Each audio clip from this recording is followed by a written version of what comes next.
Gusto mo bang kumita habang natututo? Meron po kaming 200 pesos giveaway kada video. Gawin lang po ang steps na ito. Number 1, like, share the videos, and subscribe to the channel. Number 2, comment your learning sa video na ito. The best comment or learning will win. 2 winners of 100 pesos GCash will be given away every video. Winners will be announced sa susunod po nating video. Be ready to send your proof of liking and sharing the videos and subscribing to the channel.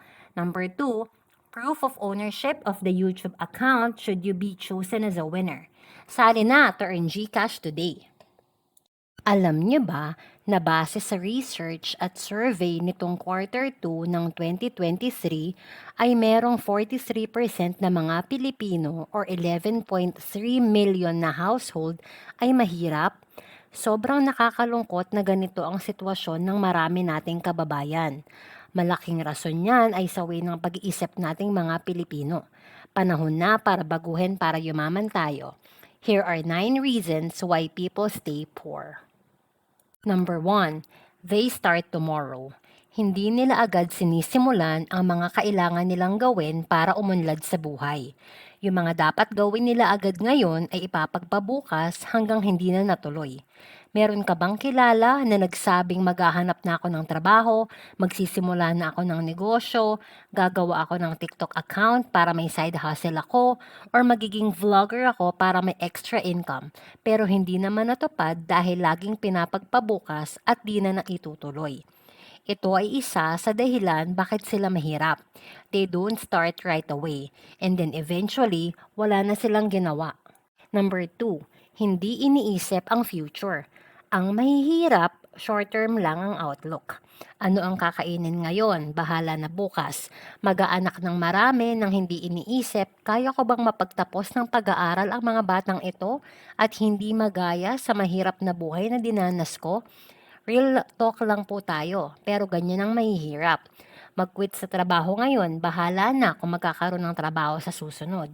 Hindi nila iniisip ang hinaharap at walang paghahandang ginagawa. Kung ayaw mo maging mahirap, magkaroon ka ng long-term outlook sa buhay at hindi ngayon instant gratification lang at short-term ang iniisip mo. Number 3, read lots of books and do nothing.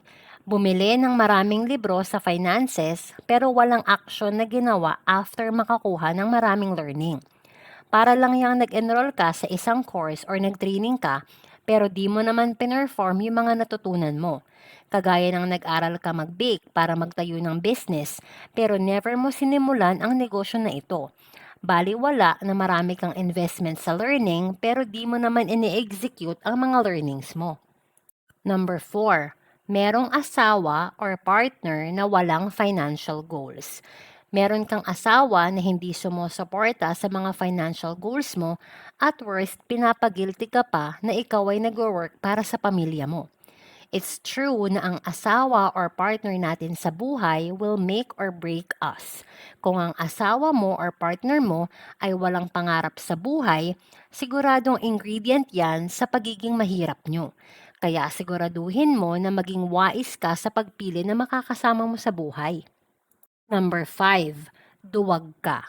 Kung ikaw ay laging nauunahan ng takot magsimula at mag-take ng risk para guminhawa ang buhay mo, sigurado hindi ka aasenso sa buhay. Dahil tuwing may opportunity na dadating sa buhay mo, ay hindi ka agad. Nagkaroon ba ng chance magkaroon ka ng mas magandang trabaho na may mas malaking sweldo? Meron ka bang tinanggihan na opportunity abroad dahil natakot ka? At looking back, nagsisisi ka na sana tinanggap mo na lang. Kung lagi kang takot at mas iniisip mo ang failure versus yung possibility na maging successful ka, ay hindi ka talaga makakaahon sa hirap dahil naduduwag ka. Number 6, fail once and then quit forever. Meron ka na bang tinry isang beses at dahil nag-fail ka ay hindi mo na tinuloy at nag-quit ka na? This means meron kang quitter mentality. Hindi lahat ay makukuha ng isang beses na pagtatry at magiging successful ka na. Ang may-ari nga ng Starbucks ay nakakuha ng hundreds and hundreds of rejection. pero naging successful. Ganon din si Bill Gates ng Microsoft na nakakuha ng maraming no sa business idea niya. Pero kahit nakakuha siya ng maraming rejection at naka-experience ng maraming failure, hindi sila nag-quit. Instead, mas naging determinado sila i-achieve ang dreams nila. Dahil sa ganyan nilang character, sila ay mayaman at ikaw ay mahirap. Dahil nag-fail ka once, then nag-quit ka na. Ang failure is the mother of success. Bago ka maging successful, sure ako na magfe-fail ka muna. Kailangan mo lang lagpasan ng failure para maging successful ka. Number 7, blame your situation and complain. Isa sa mga trait ng mahirap ay sinisisi nila ang sitwasyon na meron sila at puro reklamo lang ginagawa. Mahirap ako kasi mahirap mga magulang ko. Mahirap ako kasi ganito ang pamilya ko. Kasi wala akong talent, hindi ako matalino, etc. Kung puro tayo blame sa situation natin at puro lang reklamo at wala tayong ginagawa para umasenso sa buhay, ay talagang walang mangyayari sa'yo. Based on statistics, 8 out of 10 millionaires ay nanggaling sa mahirap na pamilya at di nila sinisi ang sitwasyon na meron sila. Instead, sila ay nagporsige, nagtrabaho ng maigi para makaalis sa kahirapan. Kung blaming game ang ginagawa mo at complain ka ng complain, for sure hindi ka na makakaalis sa current situation mo ng kahirapan. Number 8, expect the government or other people to save you. Yung mga mahihirap, laging inaasa ang pag-ahon nila sa gobyerno or sa ibang tao.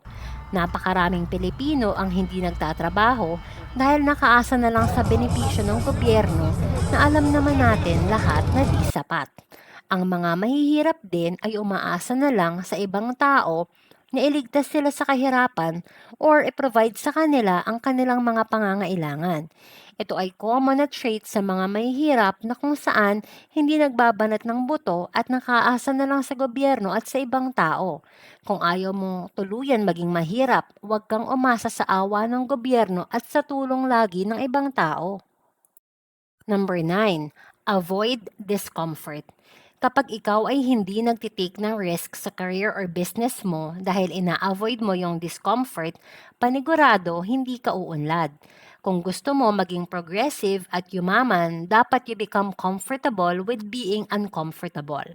Normal lang sa umpisa na di ka agad magaling because ang lahat ng skill, trabaho, or bagay needs to take time at maraming effort bago ka maging expert.